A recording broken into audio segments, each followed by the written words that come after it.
Hello, welcome to my channel Rupa channel. ఇవాళ మనము వెర్రి వెంగళప్ప అనే కథ గురించి తెలుసుకుందాము. అనగనగా ఒక ఊరుండేది. ఆ ఊరి పేరు రామాపురం. ఆ ఊర్లో ఒక వెర్రి వెంగళప్ప ఉండేవాడు. వాడికి ఒక అవ్వ ఉండేది.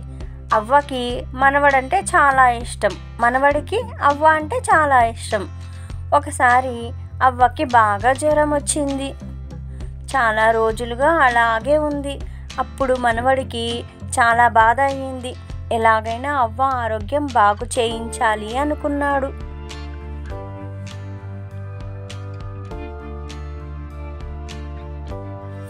వైద్యానికి చాలా సంపాదించాలని అనుకున్నాడు. అందుకోసం పక్క నగరానికి వెళ్ళాడు.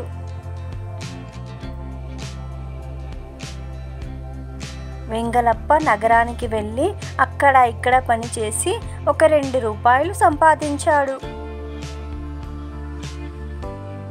తిరిగి వచ్చేటప్పుడు నది దాటించడం కోసం పడవ వాడికి 1 రూపాయి ఇచ్చాడు.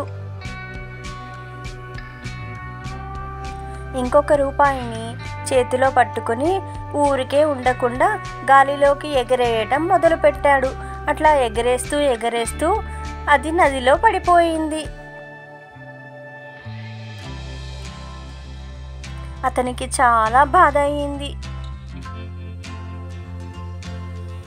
ఇంటికి వెళ్ళగానే అవ్వ, ఏమి సంపాదించావురా మనవడా అని అడిగింది.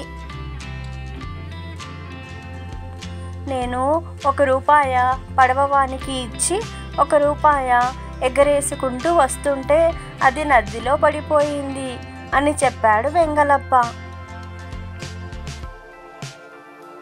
ఒరేయ్, అలాంటిది జేబులో వేసుకొని రావాలిరా అని చెప్పింది అవ్వ. మరుసటి రోజు వెంగళప్ప నగరానికి వెళ్ళి నెయ్యి దుకాణంలో పనిచేశాడు.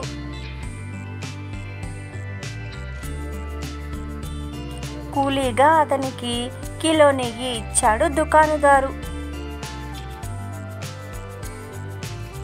ఇంటికి బయలుదేరిన వెంగళప్పకు అవ్వ చెప్పిన మాటలు గుర్తొచ్చాయి.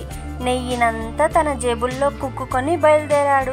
అతను ఇంటికి చేరుకునే లోపు నెయ్యంతా కరిగిపోయింది.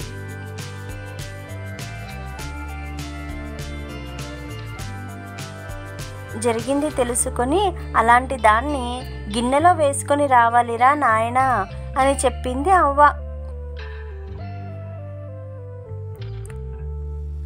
ఈసారి వెంగళప్ప మేకల్ని మేపే పనికి కుదురుకున్నాడు. కొన్ని రోజులు పనిచేసిన మీదట యజమాని కూలీగా ఒక చిన్న మేక పిల్లను ఇచ్చాడు.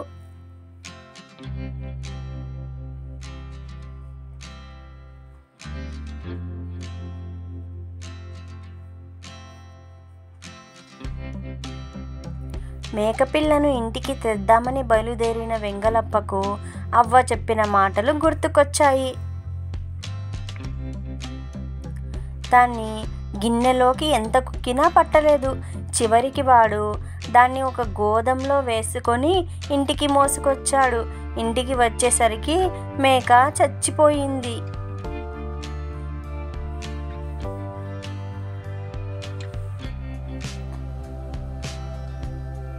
అప్పుడు అవ్వ, అయ్యో, అలాంటి దాన్ని తాడుతో కట్టుకొని రావాలిరా బాబు అని చెప్పింది.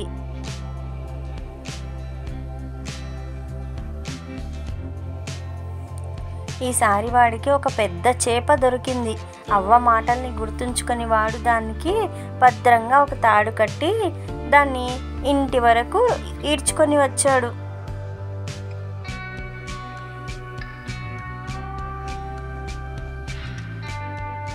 ఇంటికి వచ్చేసరికి ఎముకలు మాత్రం మిగిలాయి. మాంసం మొత్తం ఎక్కడికి పోయిందో కూడా అంతు చిక్కలేదు.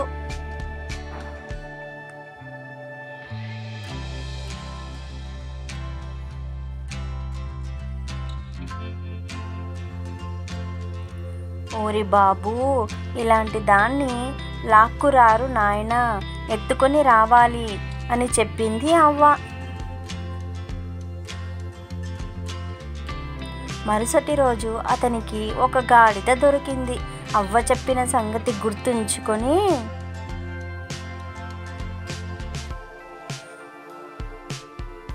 వాడు దాన్ని ఎత్తుకోబోయాడు.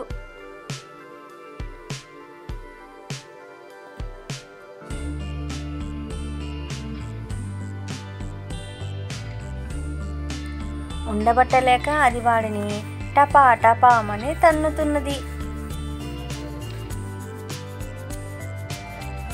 దాన్ని గమనిస్తూ ఉన్నది పక్కనే కోటలో ఉన్న రాణి. ఎంతో కాలంగా నవ్వు అంటూ ఎరగని ఆమె దాన్ని చూసి పగలబడి నవ్వింది.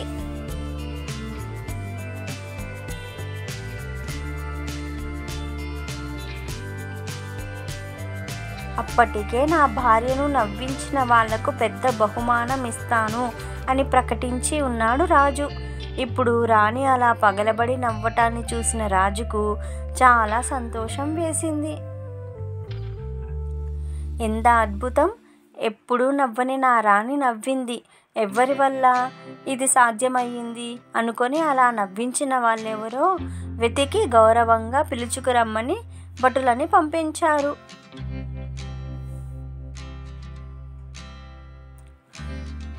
భటులు వెంగలప్పను రాజు దగ్గరికి తీసుకెళ్లారు. రాజు వెంగలప్పకు ఘనంగా సత్కరించి చాలా బంగారం, డబ్బులు బహుమానంగా ఇచ్చాడు.